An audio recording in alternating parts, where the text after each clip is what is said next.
Thank you. And it's a great pleasure to be here.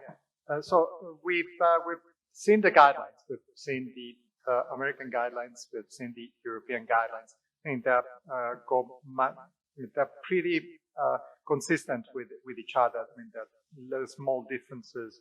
But what is important is to understand how we can use that. Because it is okay, we say, you need to use this and this and this.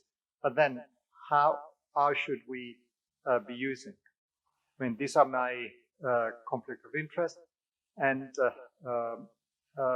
basically, what has changed, and we've seen what has changed in the guidelines, so we'll be brief on that, is the MREF that was mid-range has now become mildly reduced. And that is important because, as we've heard just now, it's mildly reduces our patients with hypertension, with heart failure that still need to be treated with medications. And that was incorporated in the universal definition and classification of heart failure that we've seen has been taken also by our American colleagues, and that they've mutuated and also included the improved ejection fraction in that definition.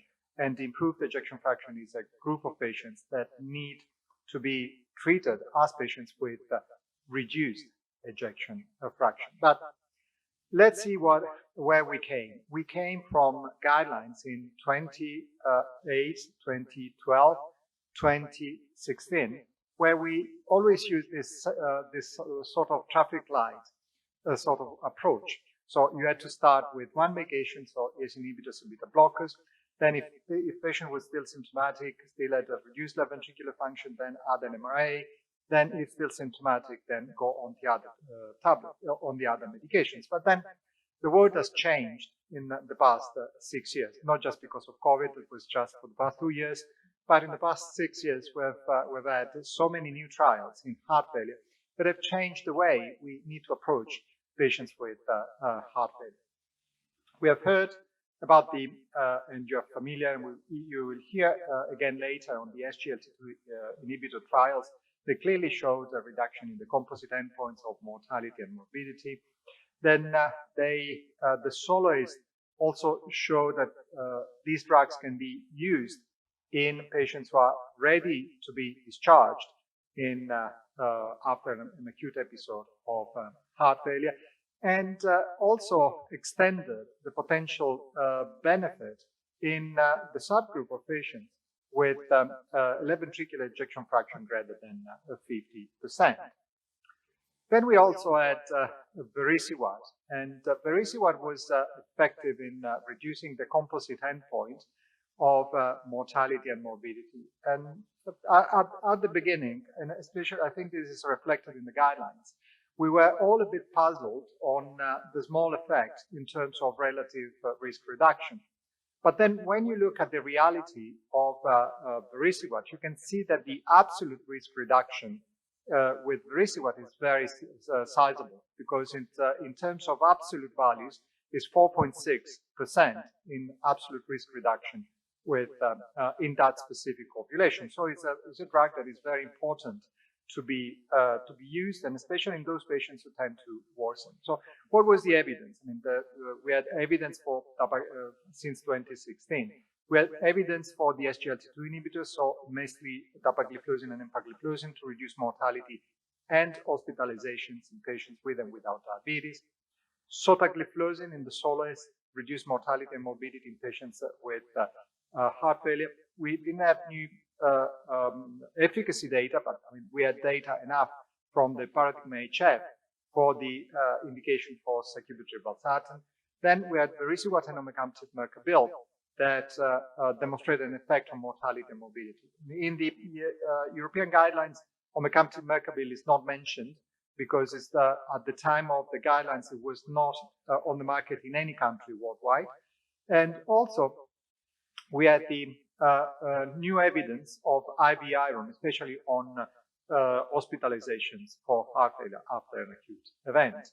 So this led to the recommendations of class 1A, and we've heard from Professor Metra and for the use of ACE inhibitors, beta blockers, MRAs, and dapagliflozin, and also for the recommendation to change an ACE inhibitor or NAIRB for sacubitril valsartan in patients in order to reduce further the risk of death and hospitalizations for heart failure.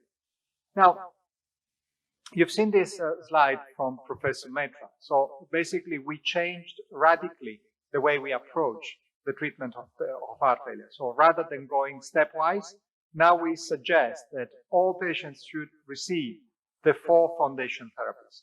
So ACE inhibitors or RNA, beta blockers, MRAs, and SGLT2 inhibitors.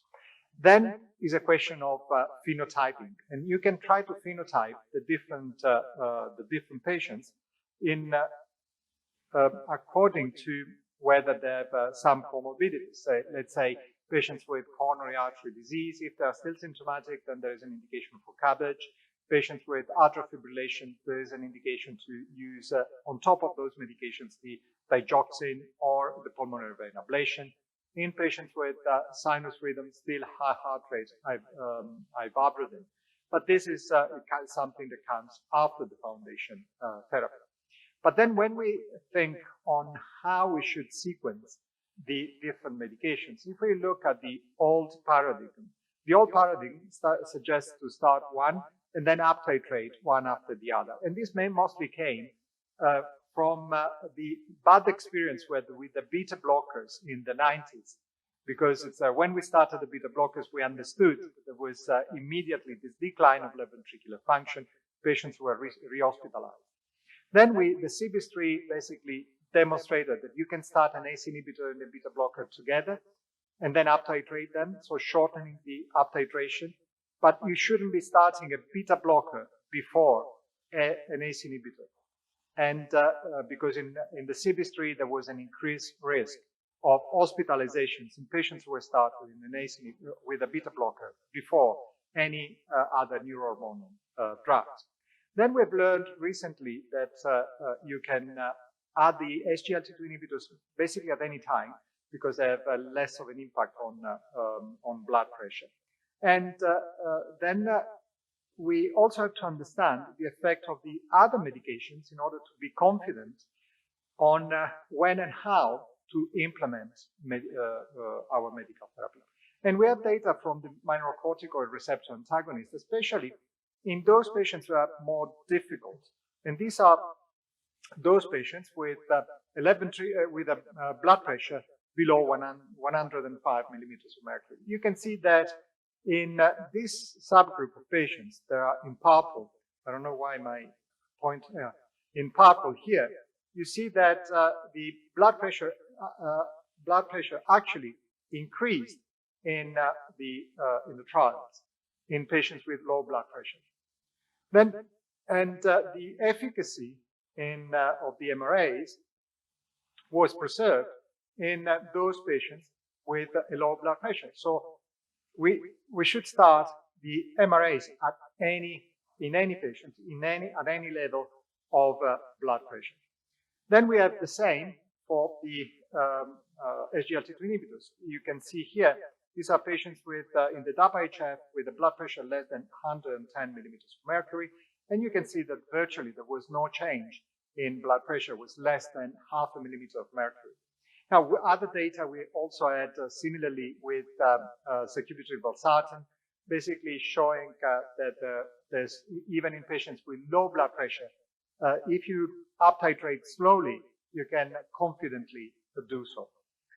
Now, why we suggested that you should start all the medications together? That came basically from meta-analysis that demonstrated that if you use all medications together, you have a significantly greater effect on mortality and morbidity. Now, but how big is this benefit? Now, look at this recent data from Muthuvaganathan. Basically, they looked at the effect of a comprehensive therapy compared to a standard therapy. And you see that if you use a comprehensive therapy, there's a 50% reduction in cardiovascular death and hospitalizations and all-cause mortality. but what does it really mean for our patients? So you take a patient of 55, and then you decide today, when you're discharging, to discharge either with a conventional therapy or go for comprehensive therapy. In 5 years, you will see that that patient that has started the comprehensive therapy has gained 10 years in event-free survival. But if you take then another patient this year that has 65 years of age, and then you start on comprehensive therapy compared to the sequencing therapy, then what you see is 15 years of gain in event-free survival. I think this is very compelling to suggest that you should start all the medications together.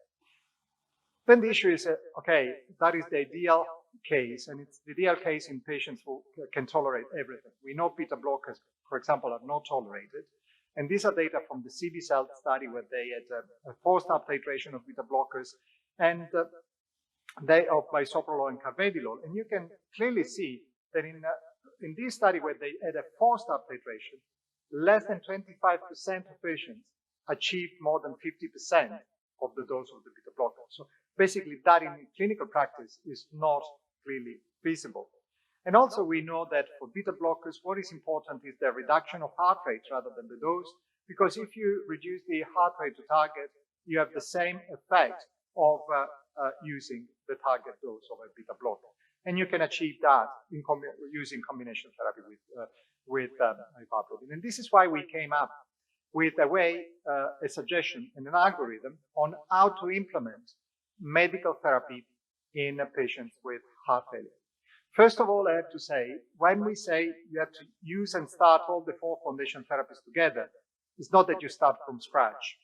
Because we looked at the past 6,000 patients we've reviewed at St. George's, and only 0.5% of patients coming with heart failure have no drugs at all.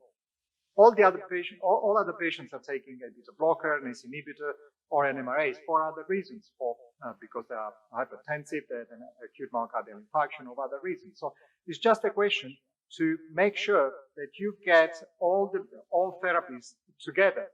So the SGLT2 inhibitors, the beta blockers, the ARNI, the MRAs, and the diuretics. But then we have spending factors. We have the spending functions. We know that we can reduce blood pressure to a certain value. We know that we can reduce the heart rate below to a certain value, not more. And it's the same for kidney function. And for this reason, we said, look, you have to look at the profiles. You have to phenotype patients. And then you have to look at how to approach patients according to the different profiles.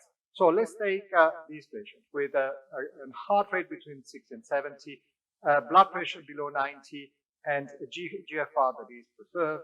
So in these patients, you see, you should be using low dose of beta blockers, reduce the dose of ACE or ARNI, and you can use the SGLT2 because it's just one dose, and use the MRAs. And then once that is, they've got all the drugs on board, then you increase slowly according to what is the blood pressure. And it's likely that that blood pressure will increase, as I showed you from the data with the MRAs, and we have similar data with sacubitril valsartan. Then you take these other patients, another patient where we have a similar scenario but with a very low heart rate.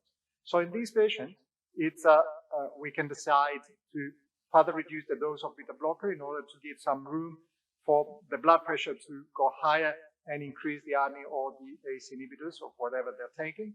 But these are patients who need to take all the medications together.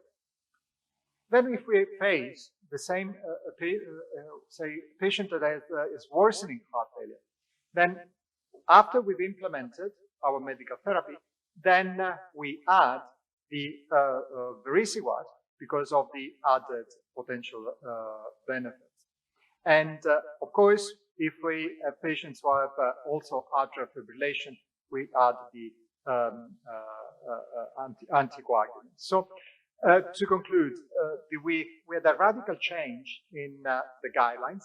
Now the guidelines give sort of an approach that is more linear, where we have to implement all the medications. And because we know that the up titration of the medicines may take up to a few months.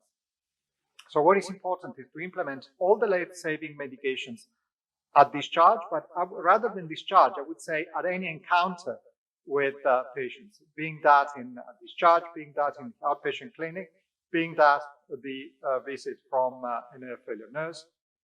And rather than targeting the maximum dosage of the drug, then we should be using the what is the maximum tolerated dose for that patient according to patient profiles.